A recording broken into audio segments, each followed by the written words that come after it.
সদ্য পাকিস্তানের সঙ্গে আমাদের একটা যুদ্ধ হয়েছে।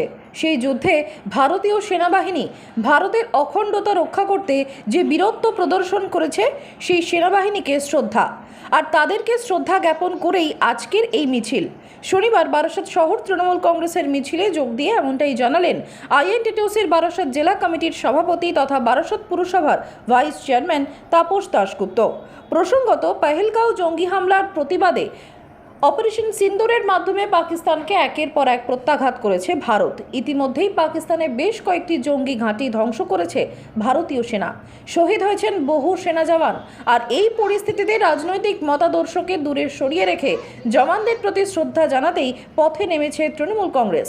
এদিন উত্তর ২৪ পরগনা জেলার সদর শহর বারাসাতে তৃণমূল কংগ্রেসের উদ্যোগে এই মিছিল নিয়ে বারাসত পুরসভার ভাইস চেয়ারম্যান তাপস দাশগুপ্ত জানান, আমাদের মিছিল এই কারণে যে রিসেন্টলি পাকিস্তানের সঙ্গে আমাদের একটা যুদ্ধ হয়েছে। বীর জওয়ানরা সত্যিকারে তারা বীরত্ব দেখিয়েছে এবং ভারতবর্ষের অখণ্ডতাকে রক্ষা করে তারা যে লড়াই করেছে, তাদের সাধুবাদ জানাতে, তাদের ধন্যবাদ জানাতে, তাদের এগিয়ে যাওয়ার জন্য আমাদের আহ্বান জানাতে তৃণমূল কংগ্রেসের পক্ষ থেকে মমতা ব্যানার্জির নির্দেশে আমরা আজকে মিছিল করছি।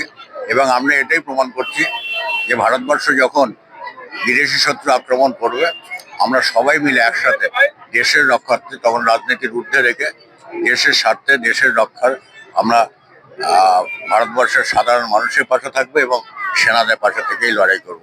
এই লড়াই, তার জন্য আজকের এই মিছিল আমরা সংগঠিত করছি এবং মানুষের মনে এটাই আমরা বার্তা দিতে চাই। রাজনীতির জায়গায় রাজনীতি, কিন্তু যখন দেশের কোনো ঐক্য বিনষ্ট করার যারা চেষ্টা করছে, পাকিস্তান কিংবা যে কোনো দেশ, এই দেশের বিরুদ্ধে আমরা কিন্তু এই লড়াইয়ে আমরা ঐক্যবদ্ধ, তখন কোনো রাজনীতি আমাদের থাকবে না।